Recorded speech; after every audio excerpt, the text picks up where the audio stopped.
মশলা হয়ে গেছে, এখন কড়াটা বসে দিলাম। এখন মাছটা ততক্ষণ কড়াটা ততক্ষণ মাছটা তৈরি করে নেব। পরিমাণ মতো লবণ, হলুদ দিয়ে মেখে নেব।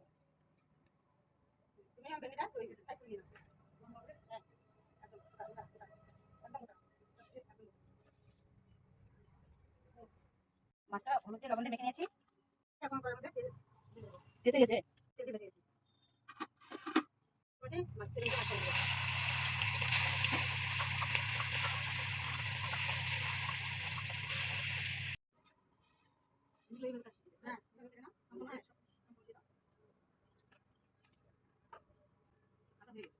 হ্যাঁ, হ্যাঁ, কাটা হয়ে গেছে। এখন আমি মশলাটা আমি দিচ্ছি, যা যা লাগবে আমি বেটে রেডি করে রাখবো, তখন মাছটা দিয়ে দেবো।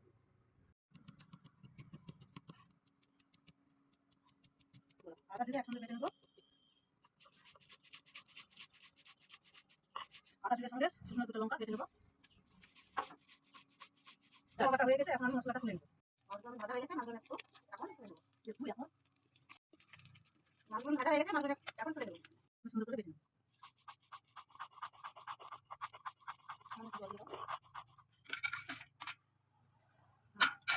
মাছটা একটু তেল আছে, তার মধ্যে একটু সামান্য তেল ঢেলে দেবো।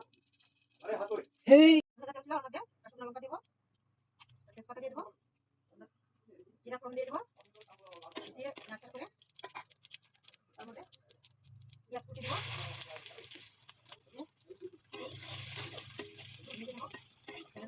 বাদাম কালার হয়ে গেলে হয়ে গেছে।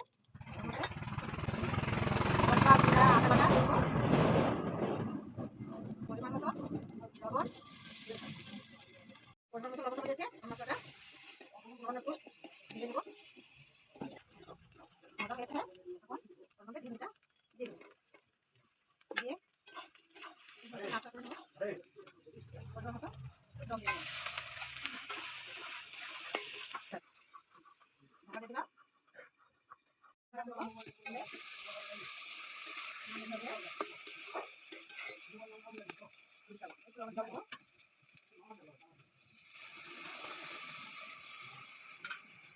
নিলাম ওর মধ্যে মাছটি ঢেলে দেবো।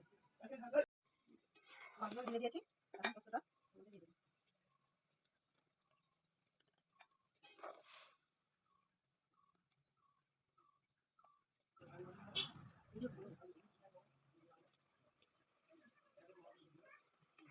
পোস্ত রেডি হয়ে গেছে, বাটা মাছ দিয়ে এখন তুলে দেবো। ভেন্ডি পোস্ত বাটা মাছ দিয়ে রান্না হয়ে গেছে বন্ধুরা। আপনারা চাইলে বাড়িতে বানিয়ে দেখবেন, খেতে সুন্দর।